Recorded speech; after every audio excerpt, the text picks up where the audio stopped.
Uh, Civilized. so this film is really such a mature, remarkable debut feature. I mean, it's a remarkable film, period. But it's amazing that this is your Thank you. first scripted feature length film. Um, but I read that you've also worked in documentary, and you started you did several trips to North Korea to document things there, and I'm curious to know a little bit about how you sort of transitioned from that kind of filmmaking into making a feature film like this.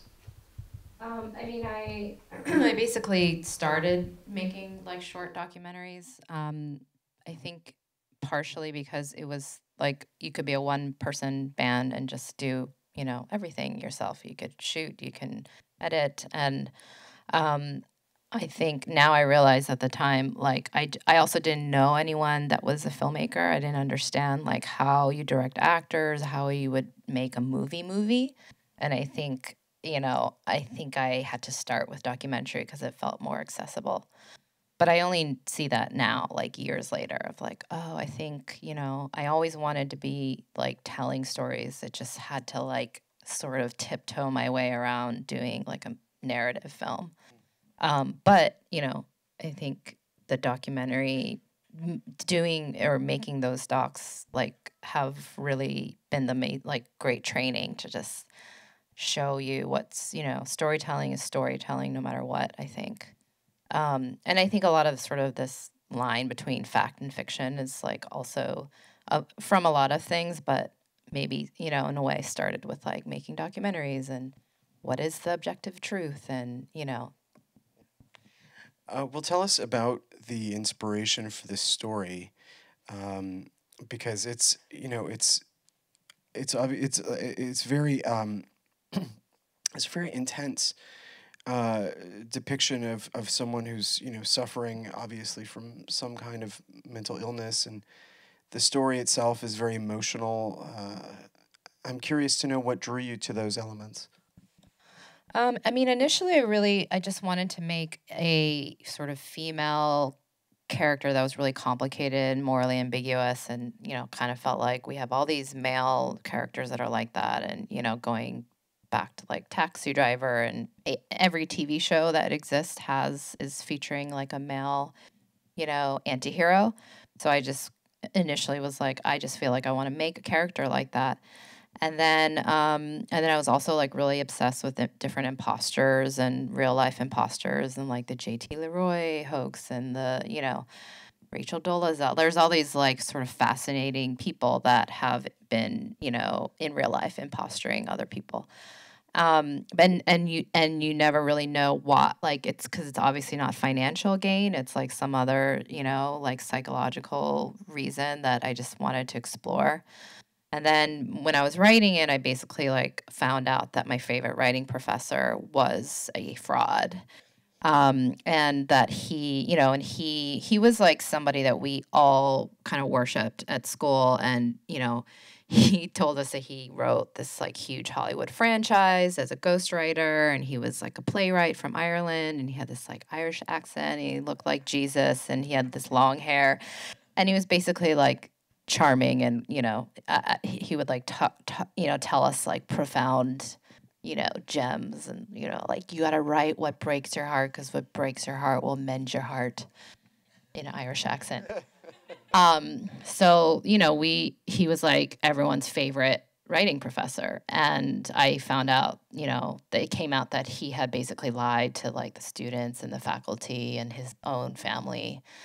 And a lot of people were really felt betrayed. And because I was like obsessed with imposters, I was like, whoa, that's fascinating. I want to know why. And I never actually got to talk to him about it. That's a whole nother story. But it kind of brought up this theme that ended up being what Nancy's about. It's like I came to this conclusion of like, does it even matter if he was a fraud? Because what I got from it was so genuine and authentic. Like I still to this day, I don't really, and that's why like I realize also I've been protecting him in interviews and Q&As I don't like reveal who it is. Well, to clarify, you did not go to USC. I did not go to USC, so you don't have any imposters in your faculty. I mean, I didn't say that. Or do you? I mean, it sort of begs the question of like, just because you have, this resume doesn't mean you're a good teacher, Yeah, yeah. I mean, we've all had these teachers before. But I mean, the story that you're telling right now could also be played comically. Yeah. And there have been many very funny movies about imposters, but you chose a story that would, obviously impact in a very profound way the emotional well-being of the characters that she comes into contact with throughout the film. So tell us about your decision to tell a story that was going to be dramatic and emotional as opposed to exploring something with more of a comedic bent. I mean, there is some comedy I think in there that depending on, but yeah, it's not a comedy. But I think I really wanted to, I wanted to sort of treat this character with some level of empathy and like, get to the emotional. Like we always had this sort of rule with Andrea's or her character of Nancy of, kind of everything that she's quote unquote lying about has a deep emotional truth to it. Like she clearly has had a maternal void in her life for her whole life. And so she needs Ellen to be her mother just as much as Ellen needs her to be the daughter.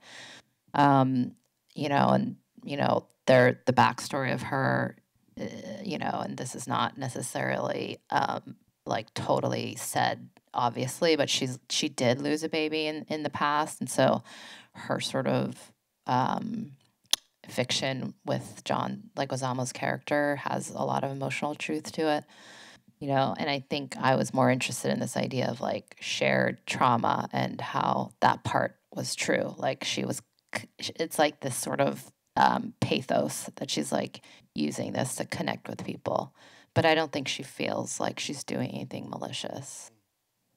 Um, the last time we saw Andrew Riseborough and Steve Buscemi in a film together was The Death of Stalin, and it's a very different movie. Yeah, different. I'm curious. They look so different too. Like they transform their bodies and hair. 100%.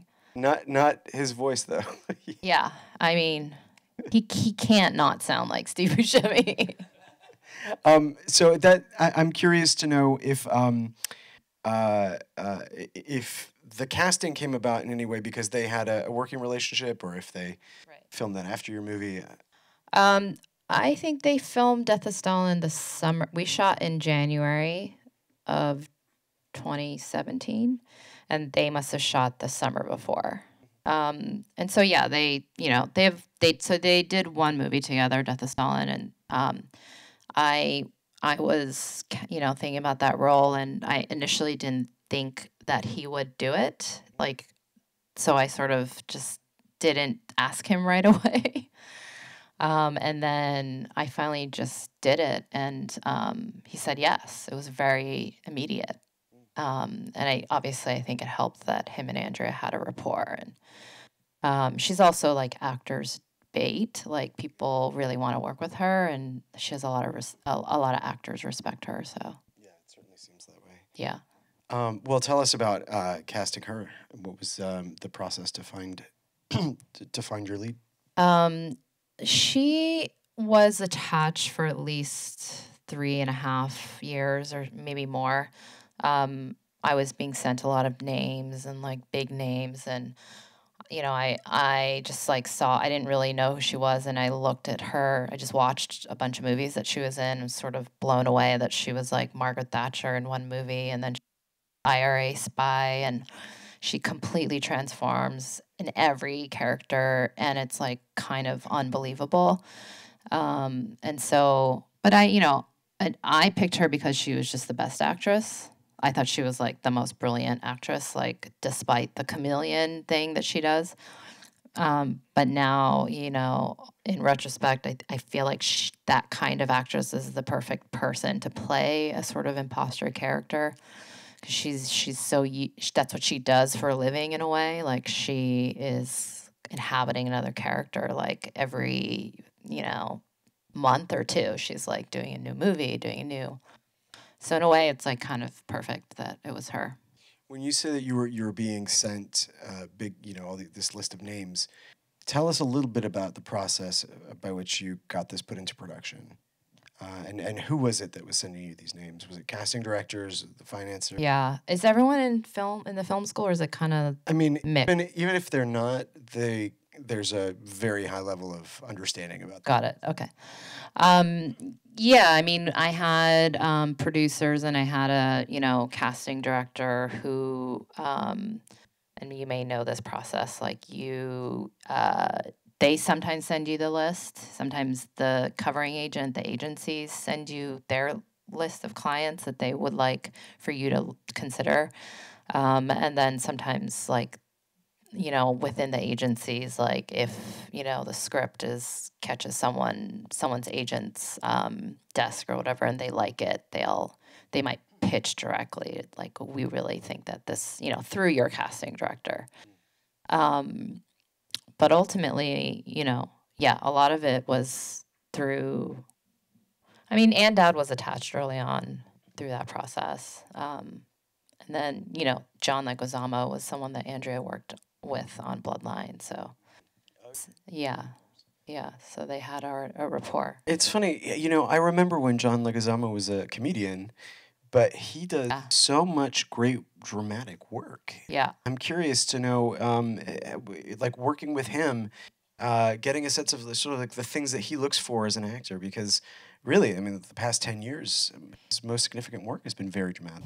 Yeah, I mean, I think John Leguizamo is one of the great actors of our time, and I think he's vastly underrated and sort of kind of, I think he gets sometimes pigeonholed into these sort of like fast talking gangster type of character that I think is, I think he deserves so many like leading roles of all kinds of characters, because I think he's incredibly versatile. Yeah, he really is. I think the more people, and I love that he kind of is like this nerd and, and Nancy, and sort of not, plays against type.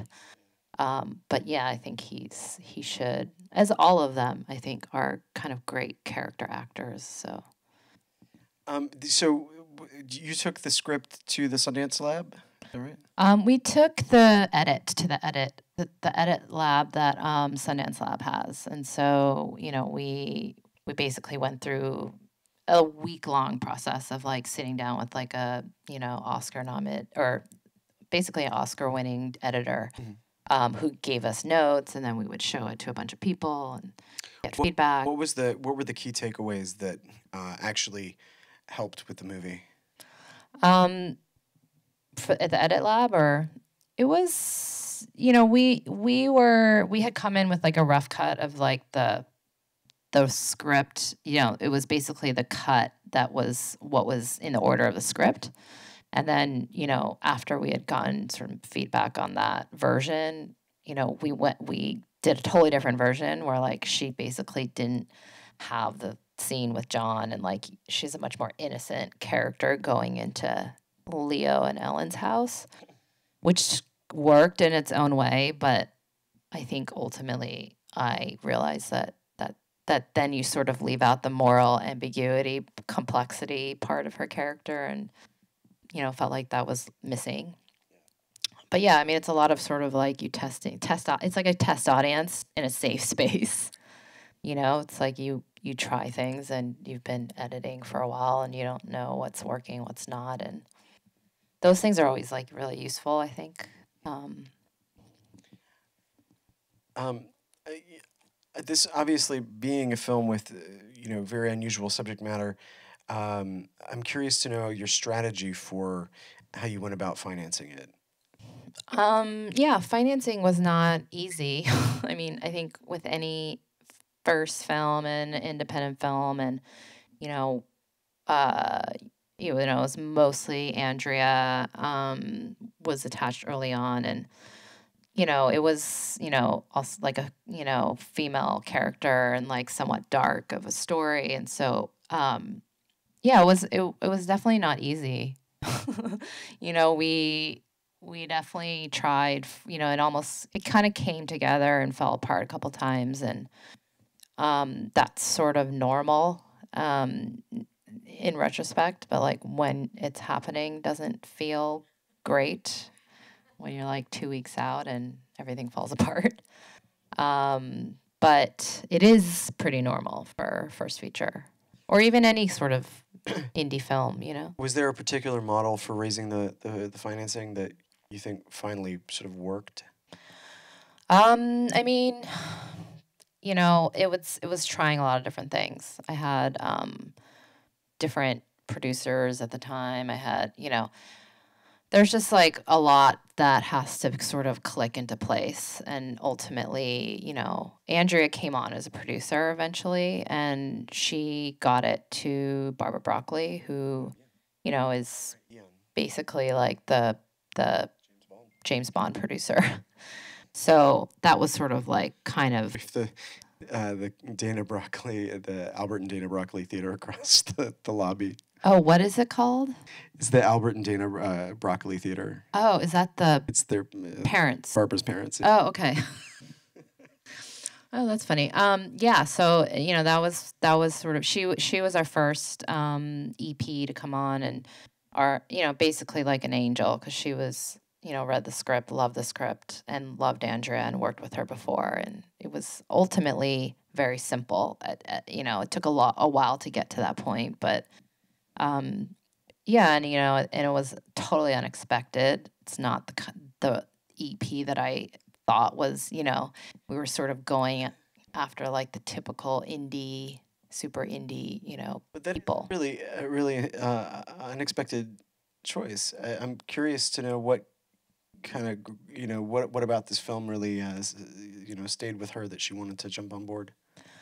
Yeah, I mean, she really wanted to support a female filmmaker, and she really wanted to support Andrea, and she really liked the script, and so it was sort of like the perfect investor or the perfect EP because she didn't. A lot of times you get financiers with a lot of strings attached, and they want certain cast, and they want this, and they want that, and it was like the angel financier basically. And then we had all our financiers were women. Actually, we had Game Changer Films, which is basically a film fund that supports female filmmakers. And then Rachel Song was one of our other EPs. So we also, managed to sort of gather and all, which is really rare to have all women as EPs. Let's talk a little bit about the aspect ratio changes. What inspired you to play around with the format? I felt like the 4:3, like the box shape, really was appropriate for like, it was like flattering for like if you just want to. It's a character study in a way, and you're a lot on Andrea's face, and and it felt like her being boxed into Betty's house made sense. And I originally thought the whole thing would be in 4:3. But then once we started scouting and I was in that other house, I just felt like it wasn't enough space, and I just was feeling like too confined. So, I decided that it should be 16:9. I just didn't know how I was going to transition. Like, in Mommy, like it kind of just goes boom. And it's like very loud, and it felt like that wouldn't really work in this movie. And so my editor, David Gutnick, who's really great, he basically figured it out while we were editing. And so the transition's like much more smooth, where it just kind of when it pans into the kitchen and she's leaving the house, it sort of expands. So was that a decision that you made while you were shooting? I just knew it would switch once she's like left that house. I didn't know. Yeah, I just didn't know how. Oh, I meant sorry. While you were shooting, you were framing the 4:3 intentionally. Yeah. Okay. Yeah.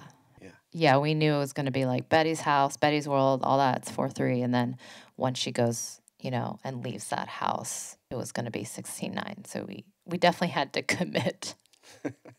Thank God, Tell us about uh, I guess the design of Andrea's hair. Hmm. It's, it's Yeah. striking, and it adds so much to the character. Yeah. I mean, that's a whole conversation.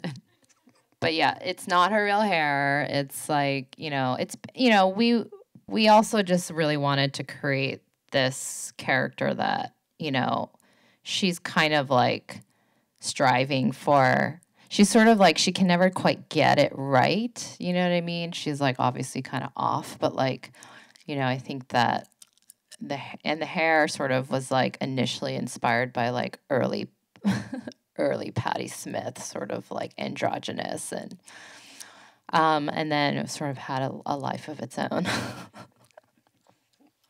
That's all I'll say.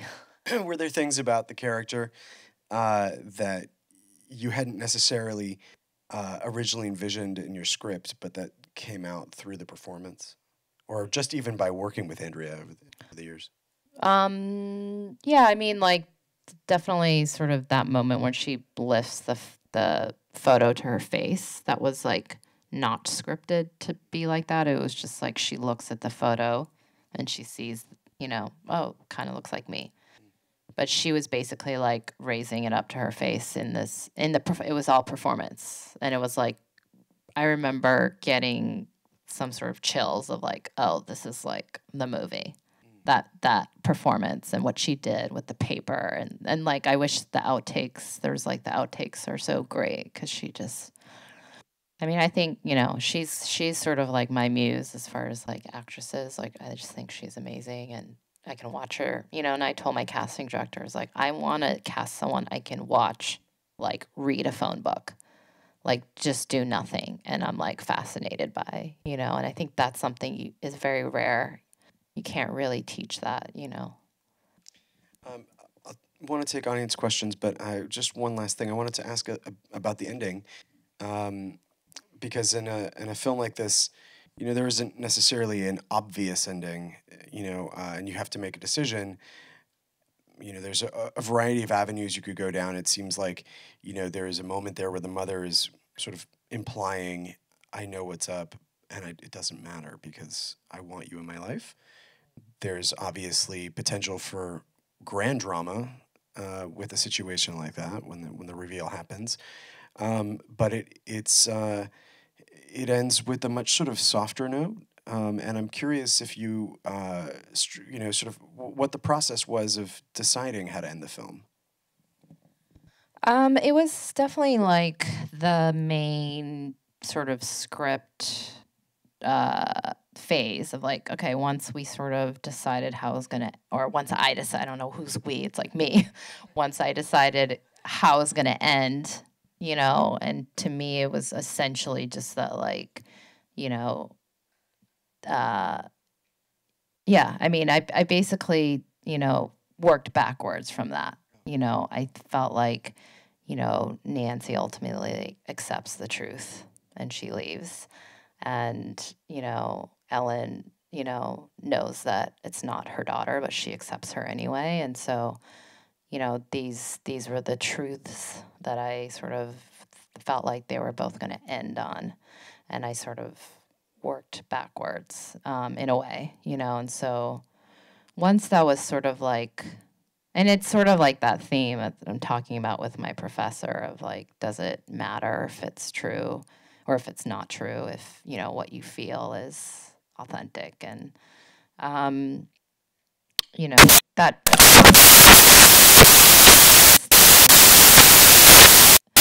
if,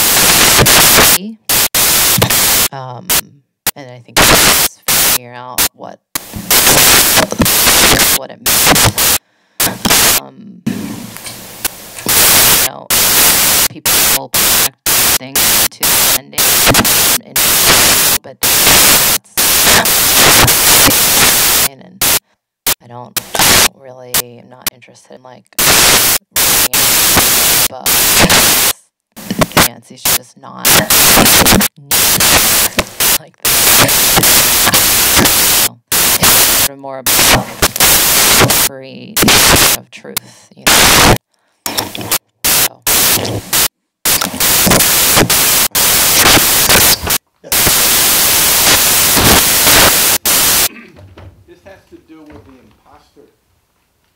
kind of syndrome that you were talking about. Can you hear me?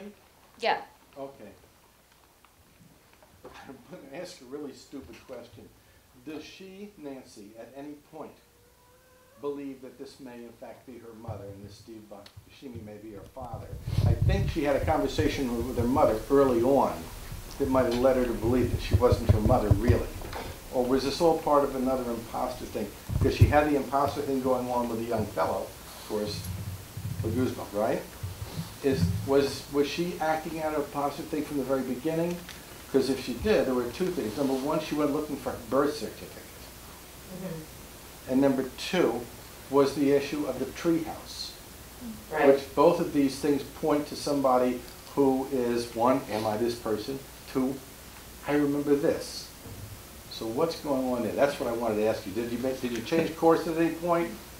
She's an imposter. Did it make sense what I asked? Yeah. Okay. I mean, it's not supposed to be like super black and white. Like, I think that there's different levels of her self-delusion of like she, you know, and I think it's a question of like, in order to be an quote unquote imposter, do you have to believe your own lie? You know what I mean? But I think, you know, definitely she, in my mind, in how I craft it, is that she, you know, I think in a way, like, she believes it for sure. It's like, oh, this could solve all her problems if she is the mother, and there is no birth certificate there. And there, you know, I don't want to, like, sort of define it of, like, how much of, you know, I think part of the journey of the film is you're sort of on edge of, like, you're not sure. She's unreliable, and you're not sure how much, you know, to believe. But I think, you know, she definitely wants to believe, which overrides everything else in a way. The desperation to believe. And I think when you find things to make it true in your mind, you know. Yeah, and I mean, when you have a character that's not driven out of, you know, something like greed, you know, to sort of create a hoax, the real life is an element of they believe to some extent what they communicate to other people, and you know, their head will never know whether they believe or not. You know, a lot. You know, she I'm not going to say at what point she's this, but like there's a for her to believe that mother, and eventually she, you know. And did you discuss? Yeah. I don't did like by beat sort of analysis. Like she knew how she was going to all along. But you know, I think we talk about like it's more just about like her emotional, like than that. Is, you know, John, she definitely like empathize with that trauma that she different way. So I think that our center is always like really true. Yep. The concept exactly got it. What you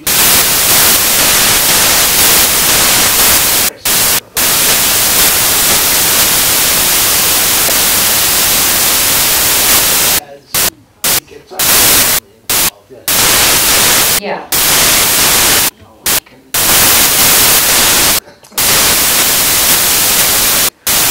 Yeah. That's sort of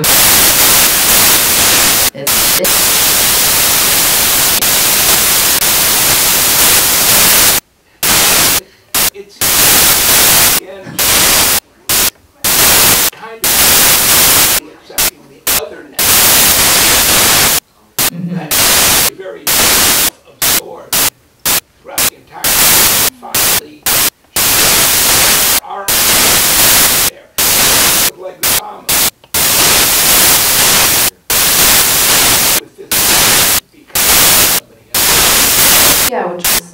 she believes and accepts the truth, in my mind.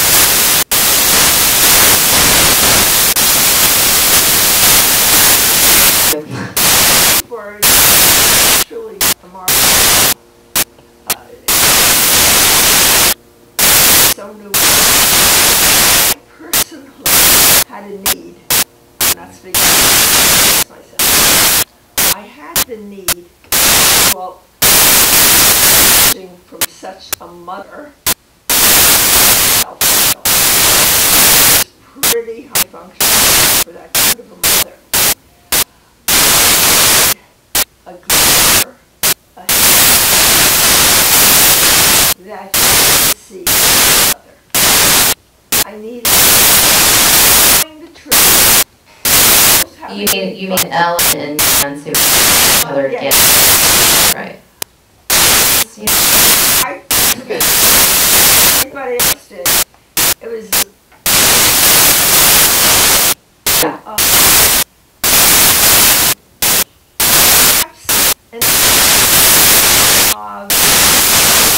okay.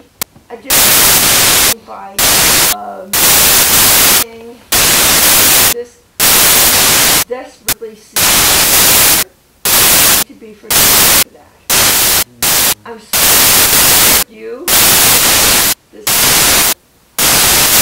can't we have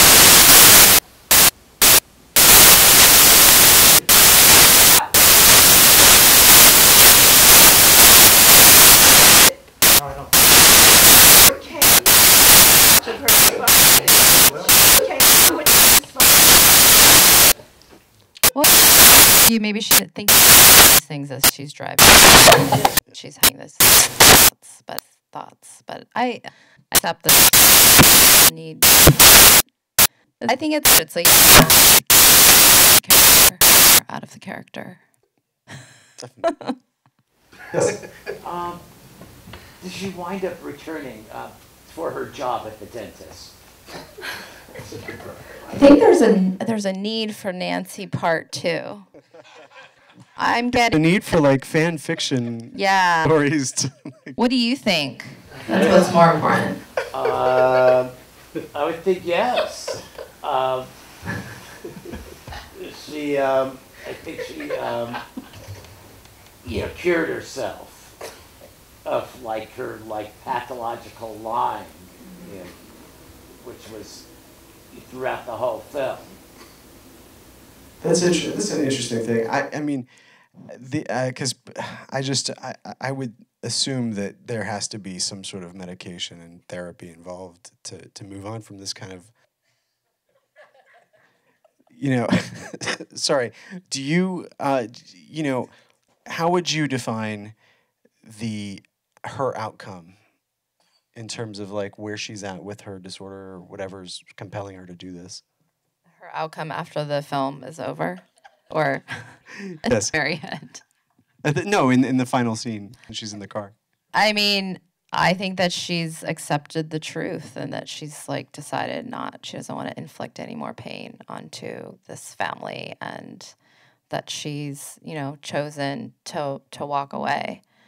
And I don't, whether or not that's, I mean, I don't think that mental illness is necessarily like, I mean, people can think whatever they want to think about this character, whether she's mental ill. Like, I think that Am I just describing that out to her? No. I mean, everyone can, I think, take whatever they want from this character. I think that she definitely is like damaged, but I think that Ellen's damaged as well. And like, I think that Nancy's just, she has this like dysfunctional way of sort of connecting with other people. But for me, it's not about mental illness. It's more about like this sort of desperate need to connect, and like her sort of, it is a pathological way of how she's doing it. But I don't know if that answers the question of what you're saying. So a lot of your film had a lot of very grief-stricken or troubled moments in terms of character development or different things for the characters to overcome, which having a close family member who was diagnosed with Parkinson's, like those are all different things that you had to write into the script, and I was wondering how you as a director developed empathy for those experiences, and then also like if any of those experiences were based off of your own experiences dealing with, like you said, your professor, in terms of a false identity, or even just, clearly she went through a lot of hardships Right. throughout her entire life, which culminated, to some degree into her character. But just was wondering your experience and your journey through empathy as a director in writing the script.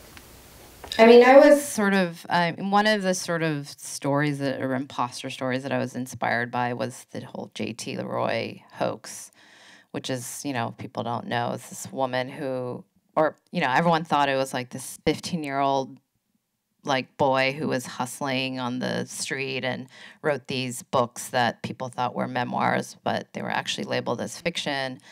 And, came out many years later. And she, like, all these celebrities were, like, sort of following him, and she would call them on the phone. And, when it came out that it was this 45-year-old woman in San Francisco, like, she basically said that she had, kind of created this character as a metaphor for her own trauma that she had experienced as a child. And that, like, that was just a projection, and that, this character, and I thought that was really fascinating of like, she was just using this fiction and this character to express her actual childhood trauma.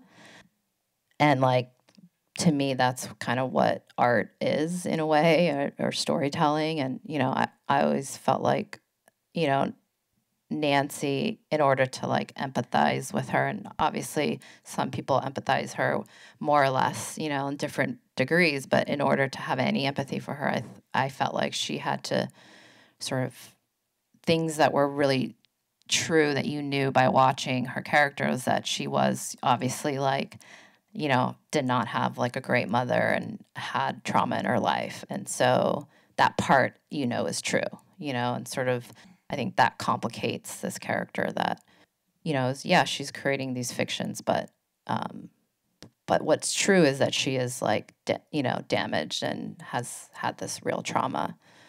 So that was sort of kind of where we always started with the character. Like, it wasn't just like, I'm going to just make up all this random stuff, It was always sort of, it's more like a pathological need,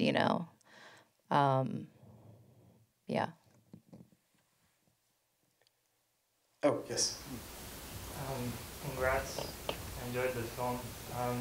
Thank you. I wanted to ask you, this film deals with like a hoax. Like, she hoaxes John Leguizamo and then kind of the family. And in I Am John Wayne, there's also a hoax with the horse. You saw the short, okay. Yeah. And I was wondering, is that a theme that you intend to continue with your future films? I didn't really think about I Am John. This is my thesis film that I guess you watched before. But I mean, I do think that the sort of investigation of the line between truth and fiction is something that's in a lot of my work. And like I did a documentary about my trip to North Korea, and that was a lot of like, navigating between what the government sort of propaganda was, like how much of it's true and how much of it's not, and that that definitely was like a theme in the documentary. And so I think I'm just sort of, I think, filmmakers tend to sort of be working out these bigger life existential questions, like sometimes the same theme over and over, because they're just like still need to figure out something in life. But yeah, I don't know if I'll continue with that theme, but it has definitely like been a fascination or obsession for a while.